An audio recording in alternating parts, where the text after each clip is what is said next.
Assalamualaikum warahmatullahi wabarakatuh. Waalaikumsalam warahmatullahi wabarakatuh. Alhamdulillahirabbil alamin wa bihi nasta'in wa ala umuri dunya waddin. Asyhadu an la ilaha illallah wahdahu la syarikalah wa asyhadu anna Muhammadan abduhu wa rasuluh. Allah Ta'ala badan a'udzu billahi minasyaitonir rajim. Bismillahirrahmanirrahim. Laqad kana fi Rasulillahi uswatun hasanah liman kana yarjullaha wal yawmal akhir. Qala Rasulullah sallallahu alaihi wasallam, "Taqillaha samakunta wa asbihi sayyi'atan hasanatan tamhuha Walikin nasa bihulukin hasanin amma ba'duh." Puji dan syukur marilah senantiasa kita panjatkan kehadiran Allah Subhanahu wa Ta'ala atas segala curahan, nikmat dan karunia-Nya yang mana pada malam hari ini kita dimampukan oleh Allah untuk bermajelis ilmu, untuk membahas masalah akhlak dalam Islam.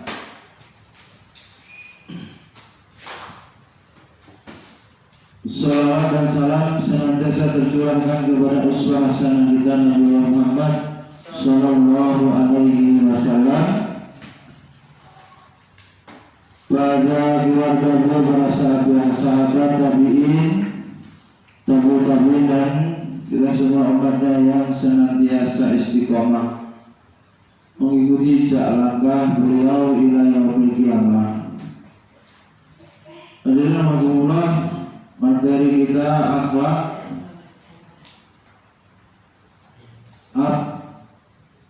Ada yang sudah tahu apa itu pengertian akhlak?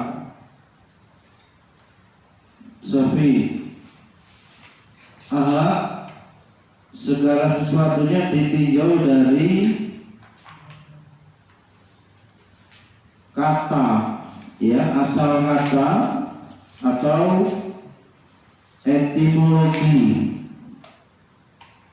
atau bahasa, ya, secara bahasa lughatan dan secara istilahan atau secara terminologi. Terminologi itu artinya istilah. Lalu secara etimologi atau secara bahasa, akhlak itu bahasa Arab, ya. Sumber kata akhlak adalah kata yang berasal dari bahasa Arab dan bentuk jamak. Kalau sudah belajar bahasa Arab, nahwu,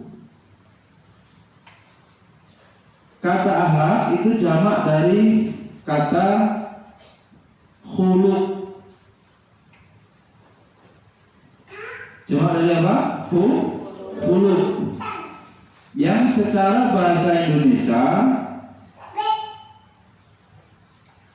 arti khuluq itu budi pekerti. Apa?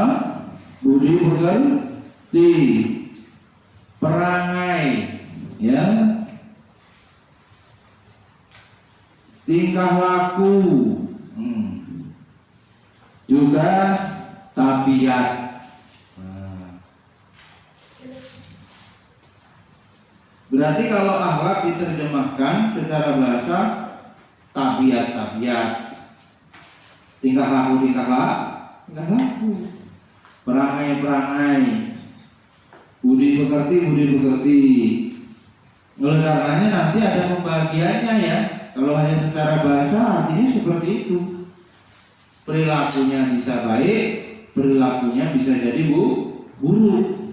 Maka secara bahasa itu hanya artinya, arti kata itu. Sehingga kita harus melihat bagaimana akhlak menurut pandangan syariat.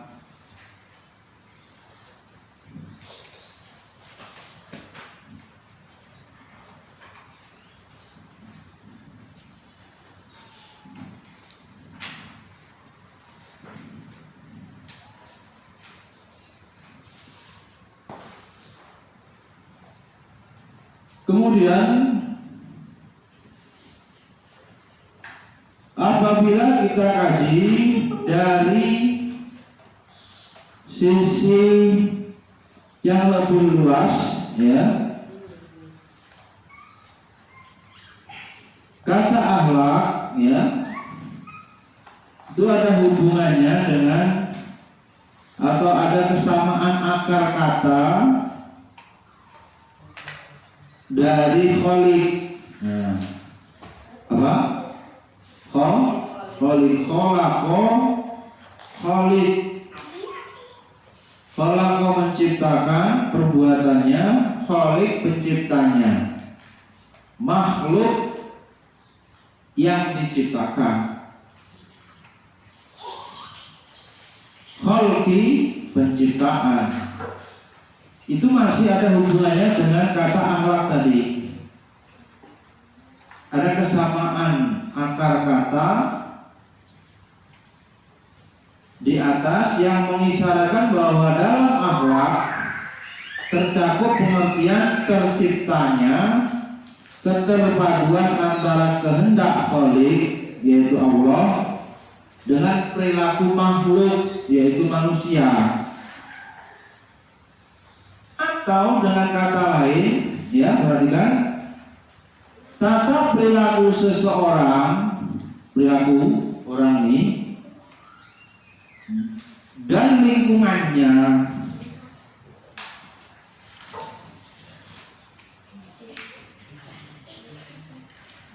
mengandung nilai akhlak yang hakiki, manakala tindakan atau perilaku tersebut didasarkan kepada kehendak kholik.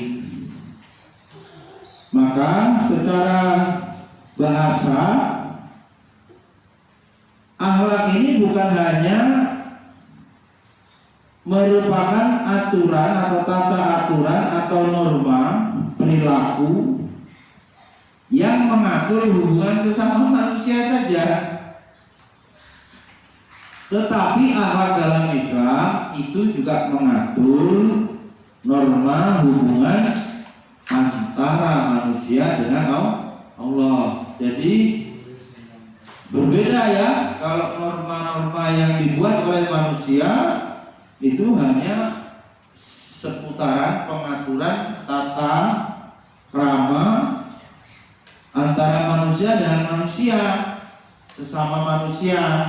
Kode etik, misalnya pegawai negeri, kode etik guru di sekolah A, ya, hanya urusannya hubungan manusia dengan manusia.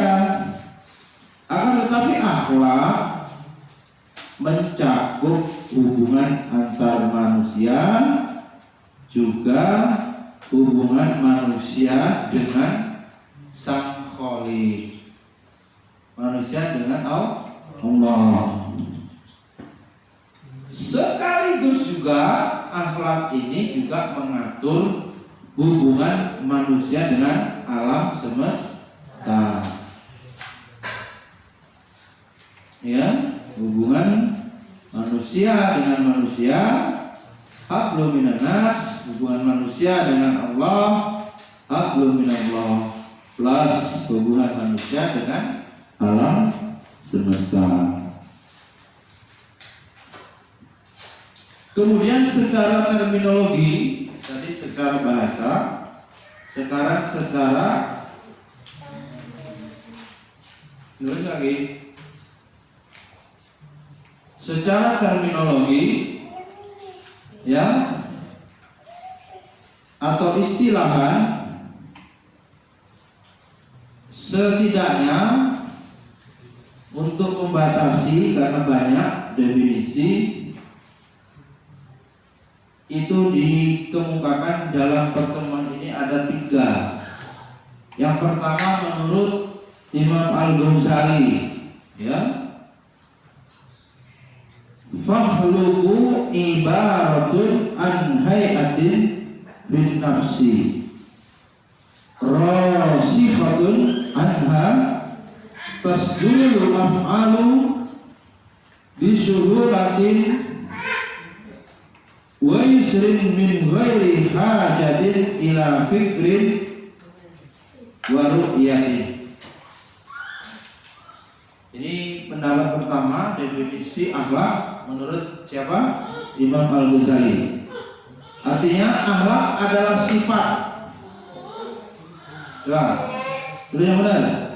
Akhlak adalah sifat yang tertanam dalam jiwa. Akhlak adalah sifat yang tertanam dalam jiwa, yang menimbulkan perbuatan-perbuatan dengan mudah,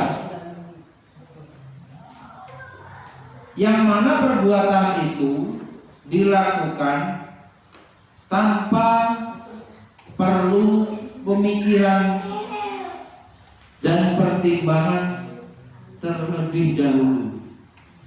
Maknanya apa? Genuine, aslinya orang itu kelakuannya memang begitu. Memang watak orang itu begitu. Memang tabiat Sofi begitu, tabiat Rizky begitu. Yang asli gitu ya. Tanpa berpikir. Contohnya gimana contohnya? Dasar tukang cerewet. Nih, tukang ribut,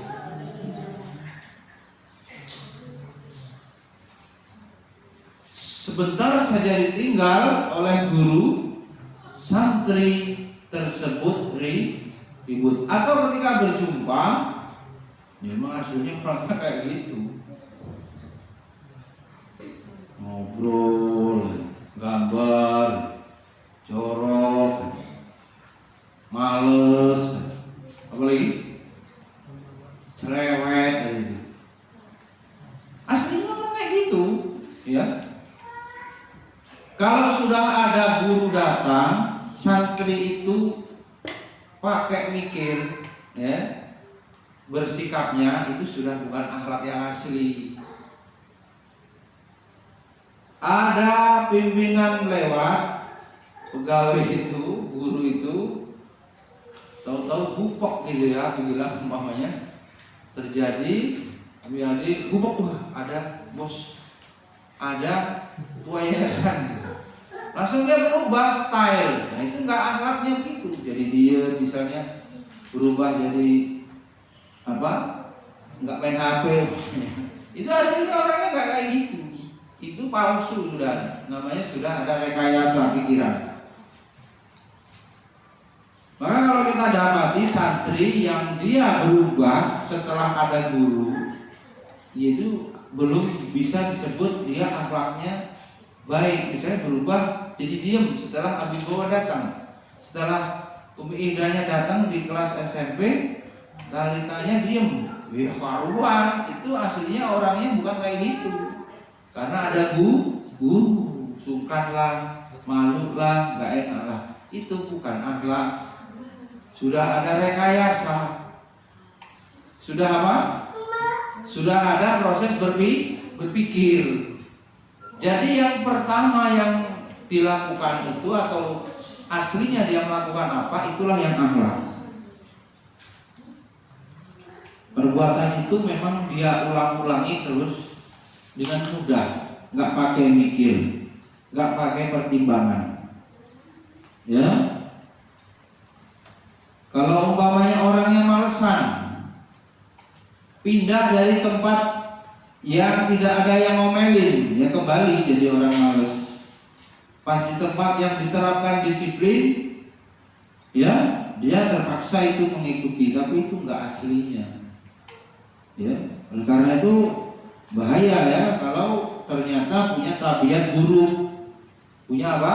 Akhlak buruk, dan lama-lama apa? Menyatu. Dasar orangnya kayak gitu, nggak berubah-berubah. Nah itu menurut siapa? Imam Al-Ghazali. Jadi akhlak itu sifat yang tertanam dalam jiwa, yang kemudian melahirkan perbuatan tanpa mikir, Kalau ada orang meminta pertolongan, kecelakaan, mikir dulu apa langsung ditolong? Menurut ilmu akhlak, ya langsung ditolong. Kalau mikir aja itu memang aslinya dia bukan penolong, memang dia tukang perhitungan. Kalau dia asli orang tukang penolong, ya langsung aja ditolongin orang yang kecelakaan itu.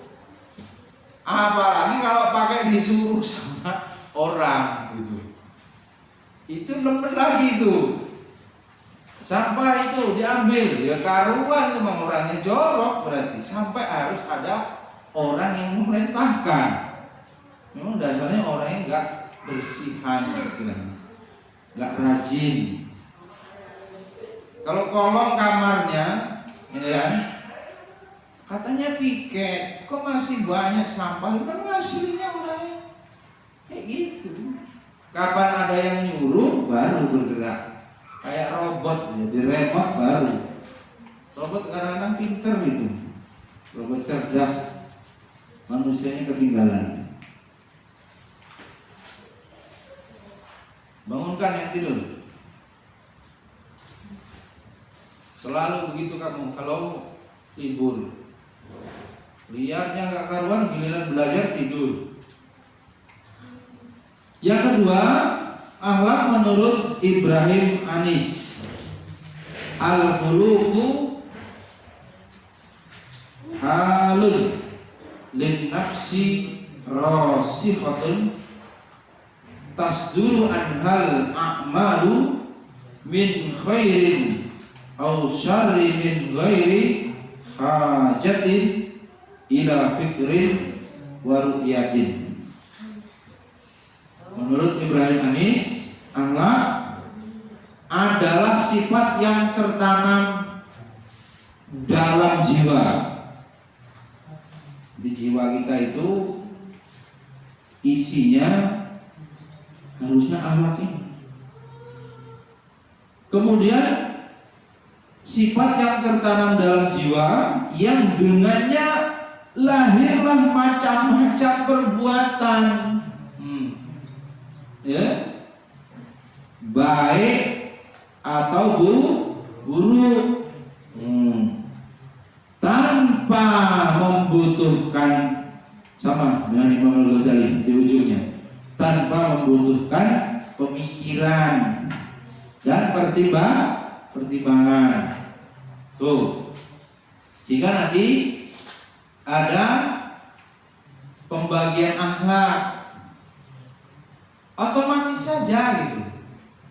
Ada orang jatuh, otomatis ditolong. Kalau orangnya rajin, melihat bangku berantakan, ya, spraynya berantakan, kotak sampah kotor, itu nggak perlu disuruh, otomatis saja dia.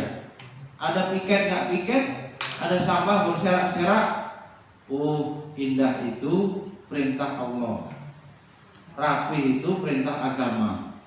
Saya melihat kelas ini kok kotor, ya, kamar ini kok kotor, halaman ini banyak sampah. Tanpa ada perintah, spontan saja dia ambil sampah, dia bersihkan ruangan itu. Itu baru namanya akhlak. Akhlak terpuji, mahmudah, ya, cinta, kebersihan, disukai Allah. Innallaha yuhibbut tawwabina wa yuhibbul mutatahhirin. Allah senang orang yang suci, yang mensucikan diri, yang bersih. Innallaha jamil yuhibbul jamal. Allah itu indah dan menyukai keindahan. Sehingga ketika potensi bersih itu diwujudkan secara spontan, maka dia menjadi akhlak. Kalau akhlaknya tukang tidur, tukang ribut gimana? Ya tidur aja kerjaannya ribut gitu. Dilarang pun kadang-kadang tetap gitu ya. Kan temen itu memang udah model orangnya kayak gitu. geblek istilahnya. Ya. Kebal apa? Kebal apa kah istilahnya? Kebal ocengan ini ya. Gablek gitu. Disindir nggak bisa. Diomongin langsung ya tetap. Diapain ini? Buang sekali. Susah. Makanya kalau hati itu sudah keras membatu, ilmu masuk nggak ngaruh, nasihat masuk nggak ngaruh. Seperti apa? Tanah yang tandus. Itu hati orang yang begitu, orang jelek, keras. Hati yang baik menurut agama yang lunak, yang tidak gampang yang gampang menerima gitu ya, masukan gitu. Kalau yang keras ya kalau pada prinsip akidah boleh, tapi ini kan dia salah otak gitu, ngekeng gitu ya, susah hatinya, susah menerima kebenaran.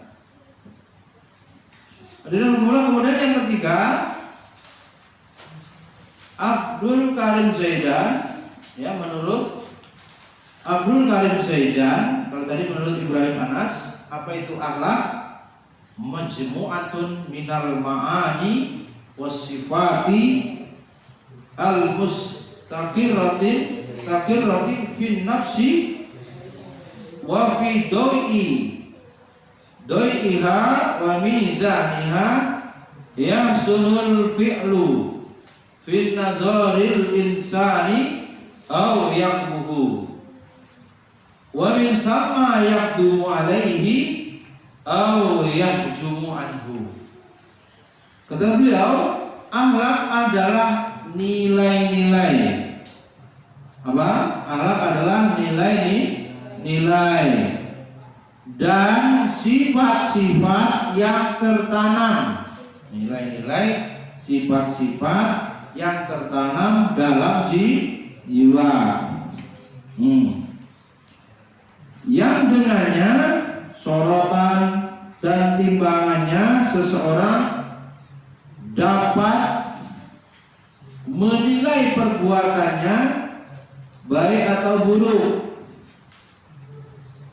untuk kemudian memilih kama yaqduru alaihi aw yahjumu anhu. Dia memilih melakukannya atau meninggalkannya. Jadi akhlak adalah nilai-nilai dan sifat-sifat yang tertanam dalam jiwa yang dengan sorotan dan timbangannya. Jadi ini kayak timbangan di hatinya itu, maka dengannya seseorang itu dapat menilai perbuatan yang mau dilakukan itu baik atau buruk. Yang dengan sorotan dan timbangannya seseorang dapat menilai perbuatannya baik atau buruk, kemudian memilih melakukan atau meninggalkannya.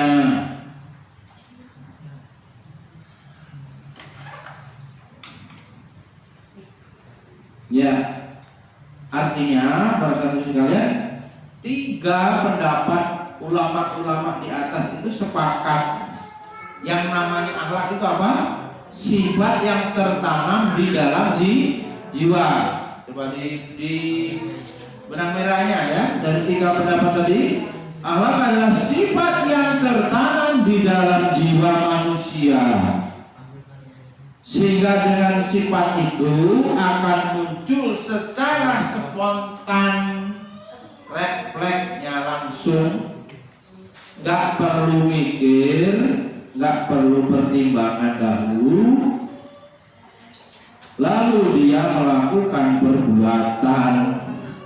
Bisa perbuatan itu kategorinya akhlak terpuji, atau perbuatan itu kategorinya akhlak tercela. Ini tergantung, ya.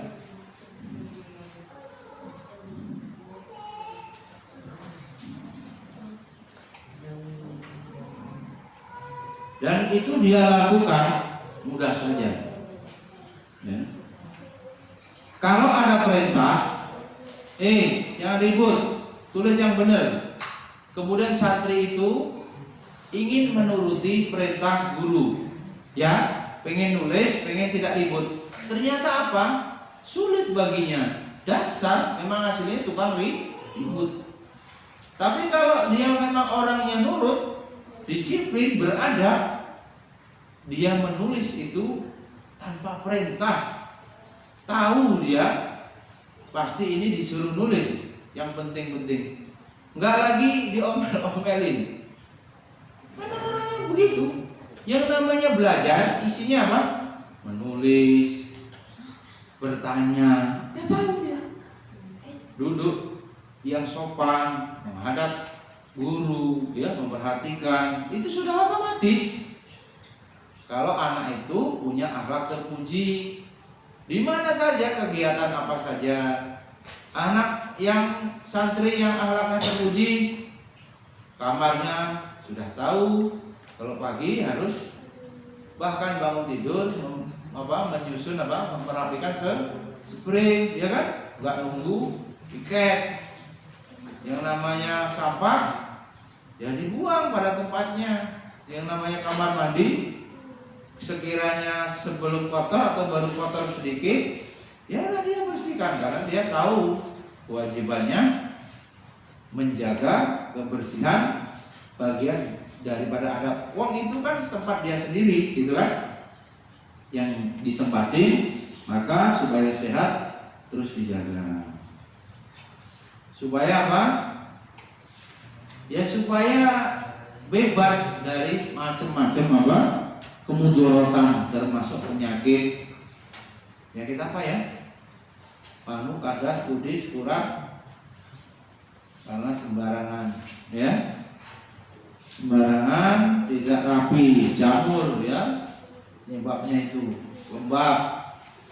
Maka handuknya punya seret biar pas nggak nunggu libur dicuci ke laundry. Kalau sudah kotor, mungkin seminggu sampai 10 hari dipakai, bawa ke laundry. Yang satunya seretnya dipakai. Para santri yang berbahagia, kemudian sifat spontanitas dari alat tersebut, ya, itu ada contoh lain, misalnya nih ya, bila seseorang menyumbang, nih, kalau ada orang yang infak, hari Jumat disuruh infak, ya, nggak perlu nyari nunggu abi Gilang nanyain, ya. Kalau sudah hari Jumat, orang yang ahli sedekah, akhlaknya dermawan, bagaimana?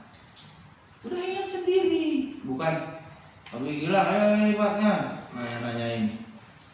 Oh iya, ada hari Jumat, pernah lupa. Uangnya ini, banyak amat alasan Nabi bilang nggak selesai. Yang benar gimana? Bangun tidur hari Jumat, habis subuh piket masjid, habis itu tarik infaknya supaya sedekah subuh plus hari Jumat, ya kan? Mendapat doa malaikat tuh kan? Siapa yang berinfak di waktu subuh, pada subuh, didoakan malaikat supaya diganti yang lebih baik. Pada akhirnya yang paling baik adalah surga. Makanya habis suruhnya pagi-pagi, ya. Sayang, jangan jam 7, pagi-pagi. Tuh, coba nanti hari Jumat, Abi Gilang, kira-kira yang ahli sedekah butuh sama Abi Gilang atau Abi Gilang yang harus nyari-nyari? Nah, ada tahu Abi Gilang, berarti santrinya yang kayak bank itu, bank plecit itu, bank apa? Bank detail itu, nagihin gitu, bank apa? Itu loh yang tukang kredit keliling itu, minjemin uang, bang. Abi Gilangnya datengin santri, mana infaknya? Apaan begitu santri? Itu berarti pelit gitu ya, nggak dermawan. Kalau yang dermawan di sini dicontohkannya apa?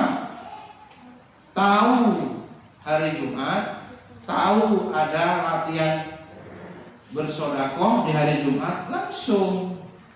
Atau kalau di dompetnya ada uang, kapan ketemu kota amal, ya dikasihlah, diisilah kota amal itu tanpa harus nunggu hari Jumat, entah 1.000. Santri jajannya sehari ada yang lebih dari 5.000.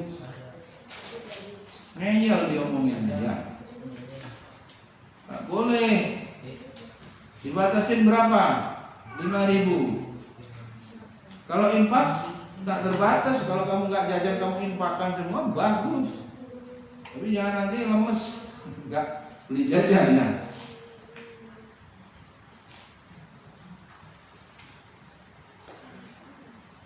Artinya sifat itu pemurah, dermawan, lahir dari dalam dirinya. Nah, dalam rangka melatih itu di pondok dikondisikan supaya biasa bersedekah. Ya, di masjid-masjid setiap hari Jumat kadang dilelang. Tapi pernah jumpai di masjid itu yang mau infak dilelang. Siapa? 100.000 disebutin begitu. Itu cara orang apa? Menyemangati. Ada yang kota amalnya didorong-dorong, apa? Kalau tidur yang Jumatan dibangunin sama kota amal, didorong kota amal. Yang seperti itu sebetulnya mengganggu. Maka di masjid kita tidak kita lakukan, itu mengganggu. Bayangkan santri, kota amal itu perlu untuk bayar listrik, untuk bayar kerusakan. Tapi karena adab dalam Jumatan itu harus diam, kita memilih kota amalnya tidak didorong-dorong. Paham? Biar aja berdiri di tengah-tengah itu. Kalau orang mau infak dia cari, masukkan, nggak harus dikelilingkan.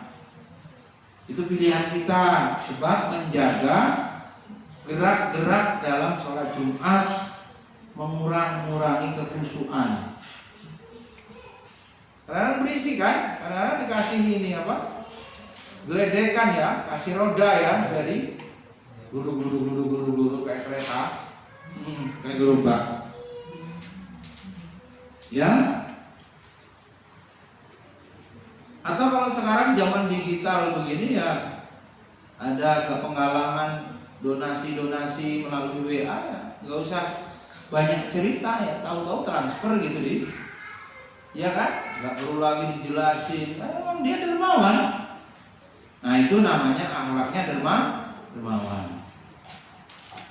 Ada nggak yang baru datang nih? Ada ya? Kira-kira dapat oleh-oleh nggak itu kira-kira? Nah, apa mau dibagi-bagi? Apa makan sendiri-sendiri? Biasanya bisa hilang itu nanti. Kalau pelit ada cerita apa?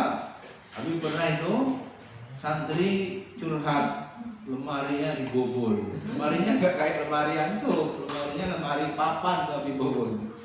Ada kuncinya, tapi karena orangnya beli, habis didatengin, dijenguk sama walinya, banyak jajannya jebol. Itu kasus-kasus pencurian jajan. Ya. Santri di sini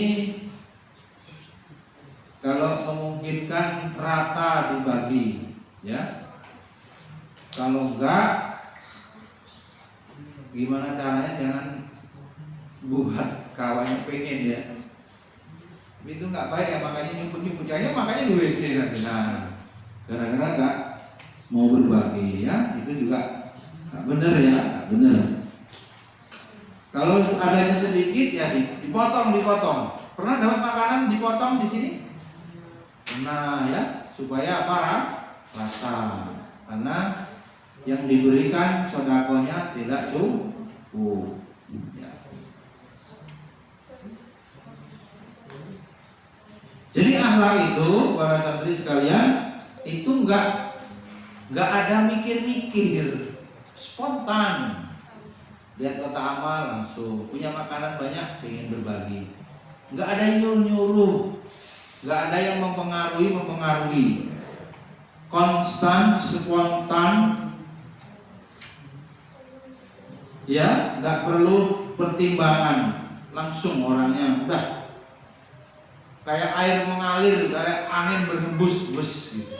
Yang namanya sedekah itu kebanyakan mikir. Ya, itu akhlaknya dermawan, akhlaknya terpuji.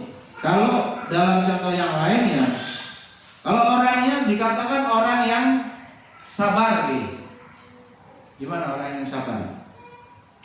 Sabar menghadapi ujian, sabar menghadapi celaan, mungkin dibully, sabar dalam menghadapi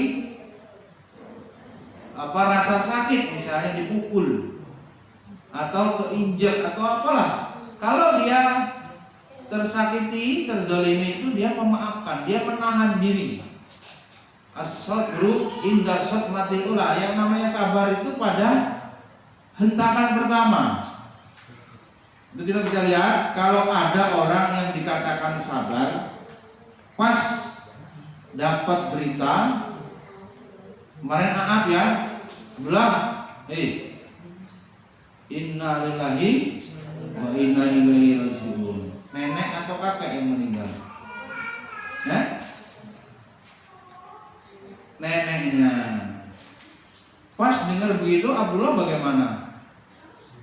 Ngamuk-ngamuk, melawan kehendak Allah, atau berdoa inna lillahi wa inna ilaihi rajiun, Allahumma ajurni fi musibatin wa hlubli khairan minha. Sudah, doakan kalau mayit, kalau perempuan ya Allahumma firlaha warhamha wa afihi wa akrim nuzulaha wa wasi' madkhalha. Ya, itu doa jenazah bisa dibaca. Sudah, nggak langsung banting HP ya tadi. Habis HP 2. Atau mengamuk, ya mengamuk siapa gitu. Langsung ngegas gitu. Nah, pukulan-pukulan pertama itu menjadi bukti kalau dia sabar responnya terhadap berita musibah itu, maka dia dikatakan sebagai orang yang penyabar. Kalau dia ngamuk, jerit-jerit, bahkan raung-raung, itu dia dikatakan meratap atau tidak sabar, malah dosa. Sudah keluarganya meninggal, tambah dapat dosa. Dan jelek sekali orang yang begitu ya, teriak-teriak, histeris gitu ya. Kalau antum mau bukti, datanglah sana ke UGD itu. Tungguin tuh, unit gawat darurat. Orang-orang yang koma. Kapan sudah ada berita, kata dokternya meninggal, keluarganya coba nangis sejadi-jadinya. Ada yang gulung-gulung di lantai. Bahkan ada yang menampar-nampar pipi, merobek-robek baju, jambak-jambak rambut, seperti orang jahiliyah kata Nabi. Itu namanya meratap. Berarti itu contoh akhlak tercela, tidak sabar. Ya. Kalau gampang tersinggung, dibully, kalau kenyataan gimana buliannya itu? Sabar. Kalau nggak kenyataan kan fitnah gitu. Tapi kalau kemudian dibalas, wah, diamuk kawannya, nah ini satu kelas mengganggu belajar karena dia mengamuk, meraung-raung. Masjid jadi sasaran, Nabi bilang, ember-ember bisa melayang, karena embernya mahal, gayung, ya, cah semua. Kemudian dari definisi di atas, kata akhlak itu bersifat netral ya. Sebetulnya kata akhlak itu masih netral, belum menunjuk kepada baik dan buruk. Tetapi pada umumnya apabila disebut sendirian, tidak dirangkai dengan sifat tertentu, maka yang dimaksud adalah akhlak yang mulia. Kalau dibilang Zuka ini penyabar akhlaknya, berarti itu otomatis Zuka ini disematkan padanya akhlak terpuji. Saat itu akhlak itu maknanya penyabar itu terpuji, mahmudah. Ya. Tapi kalau dikatakan bila seseorang berlaku tidak sopan, kita mengatakan padanya apa? Ada santri kurang ajar, melunjak, melawan sama guru, kita bilangnya apa? Tidak berakhlak, kan begitu. Dasar gak punya akhlak, atau gak punya adab, ya kan? Iya. Tapi kalau dikatakan ya di awal tadi menyatu, itu mesti maksudnya akhlak mulia.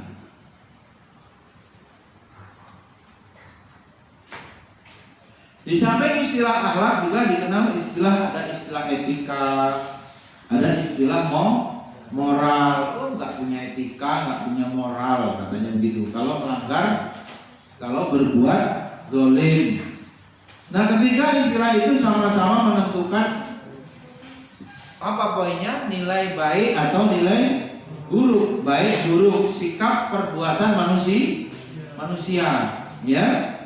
Kesamaannya di sana, pertimbangkan berdasarkan ilmu etika, nggak etis katanya, berdasarkan ilmu moral, ya, berdasarkan hukum-hukum apa pendidikan keluarga. Dulu ada PMP pendidikan moral, ya,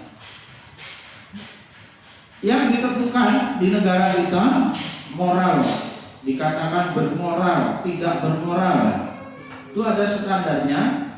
Namun kesemuanya itu, perhatikan para santri, akhlak sumber standarnya dari Al-Quran dan hadis. Jadi nggak sama baik, ya, bermoral, beretika menurut Al-Quran. Perbuatan itu belum tentu. Menurut moral baik, menurut akhlak belum tentu baik. Ya, nanti kita lihat contohnya. Kalau moral standarnya ada kebiasaan yang berlaku di masyarakat. Cilakanya masyarakatnya sudah semakin jauh dari nilai agama. Misalnya dari kalau orang mau menikah di kampungmu, kampung di sana kalau mau menikah biasanya sudah lamaran, ya, sudah apa, tunangan, ya, udah kayak suami istri itu, padahal belum sah, baru tunangannya. Bahkan sebelum tunangan pun ada pacarannya, sudah dianggap biasa. Kalau malam minggu sudah biasa nganjang, apel. Kalau nggak ada yang apel malah malu, mungkin anak gadisnya nggak laku. Itu ukurannya kayak begitu. Jadi kalau ada orang apel, Habib Bobo di kampungnya Abi Bobo kalau mau nganjang di sana nggak apa-apa, nggak ada orang marah. Iya, karena boleh menurut masyarakat sana, biasa. Tapi kalau orang tuanya ngerti agama, yang nungguin bapaknya, habis itu sekali langsung pulang. Kalau orang tuanya jahil, dia tidak pakai agama, sudah begitu saja. Sampai pada akhirnya pacaran dan kadang putus, kadang menikah. Baik, mudah-mudahan bermanfaat. Itu masih pengantar dari pembelajaran akhlak, definisi akhlak, ya. Mudah-mudahan bermanfaat. Subhanakallahumma wa bihamdika, asyhadu an la ilaha illa anta, astaghfiruka wa atubu ilaik. Assalamualaikum warahmatullahi wabarakatuh.